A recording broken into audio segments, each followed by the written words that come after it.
For each year of technological advance, the military advances 44 years. All science is merely a means to an end. The means is knowledge. The end is control. Who will be the beneficiary? What do they want? What they want is control. The establishment of a global economy which is totally predictable and can be manipulated in every sense. Ein Volk, ein Reich. Ein Führer. What I am saying is that the vast majority of people is being controlled by the established upper class. I know this is like the plot of a bad movie, but stay with me for a minute. Anti-gravity exists. The ability for everyone to be a genius exists. Aliens exist, and much more efficient ways of producing energy exist. For example, the Mighty engine, which produces the same amount of energy as a normal engine, but only using 5% of the fuel a normal engine uses. Or the PAP engine, which without fuel, only driven by the power of zero-point energy and a small amount of noble gases, can deliver 500 horsepower for a period of 10 years. Or the Maternita machine of the Maternita Commune, which has delivered 3 to 4 kilowatts out of thin air for the last 20 years. What would be the consequences for the upper class if they lose their monopolistic knowledge? What would happen to them if people would know about the secrets they're holding for us? If I don't need any more gasoline, what would happen? If I don't need any more electricity or gas, what would happen? If I don't need any more medicines from the pharmaceutical industry, what would happen? In order to ensure their powers, the upper class, some call them the Illuminati, handles a strict agenda. The agenda has the aim to prepare the world for world domination, beginning in the US and Europe. According to conspiracy theorists around the world, this is what they are doing as preparation. By the way, these people are extremely smart and fanatic, extremely rich, and they have tried it before. Then they were called the Nazis.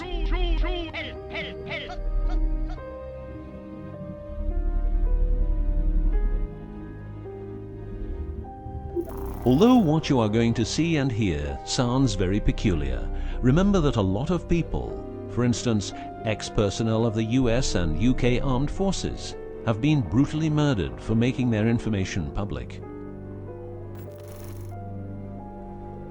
Let's begin with 9/11, but first a little history. What the Second World War did for the US is that it gave the country such an economic lead that it could easily grow more comfortable in its already powerful role. The industry of war gave everybody jobs, and therefore everybody could start consuming.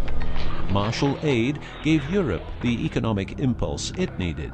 In other words, war leads to flourishing economies and leaps forward in technology.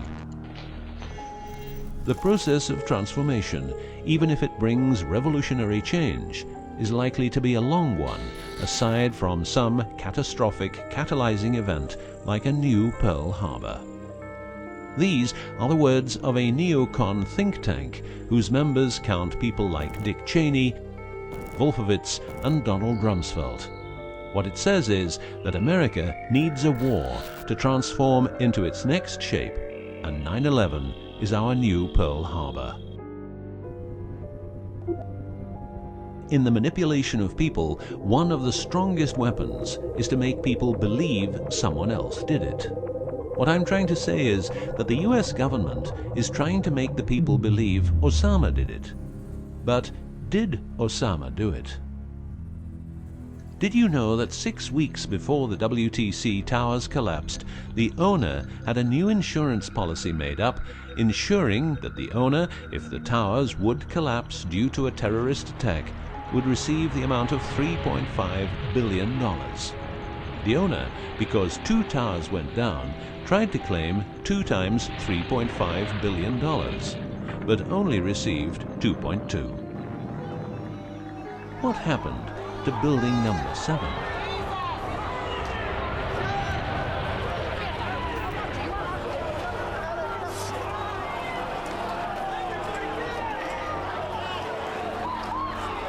In order to control people who can be a hazard to the bad guys have control of a number of tools. One of these tools is the remotely operated electromagnetic frequency weapon. These use microwave, ELF, extremely low frequencies, and acoustic frequencies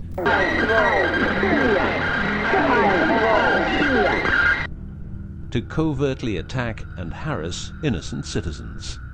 The use of frequency weapons on humans for behavioral control and murder is not new. For well over 50 years, neuro-electromagnetic frequency weapons have been perfected for their covert use in warfare. These classified, non-lethal or silent weapons, as they are known in the trade, have also been perfected by experimenting on an innocent and unsuspecting public since their early development. Directing a beam of frequencies to a human can cause a series of effects. A well-known effect is ELFs, causing nausea, headaches, wild racing heart without cause, sudden violent itching in different parts of the body. A frequency weapon can look like this, or like this. Its shape depends on how frequencies have to be directed to the target. Did you know that the US Patent and Trademark Office holds a vast amount of patents for machines which can be used in direct or subliminal mind control systems? Here are a few. Method and system for altering consciousness. Superimposing method and apparatus useful for subliminal messages, subliminal message generator. You will realize that to control people, you have to know what they are communicating. So in the 1950s, the UK and USA decided to set up the world's biggest espionage network to make sure all communications between Russians and spies or allies were monitored. This system has continuously been updated since the day it became operational. The system's name is Echelon and consists of a vast network of listening posts, extremely advanced computers, an enormous number of people, dishes, and taps. Echelon's computers capture every communication via internet, GSM, UMTS, landlines, TV and radio broadcasts, satellite communications, private, military, and diplomatic, and listens to every word. The computers work with a list of keywords, and when a message contains one or more keywords, the message is directed to a specialist who examines the message. If it is suspicious, further action may be taken. Echelon centers are around the world, but here are the best-known locations. Menwith Hill, North Yorkshire, England. HARP, Remote Mind Control Computer Center, Alaska. Pine Gap, near Alice Springs, Northern Territory, Australia. Pine Gap has a complex of radomes, a huge computer room, and about 20 support buildings. The signals analysis section of the computer room is staffed exclusively by CIA and NSA analysts.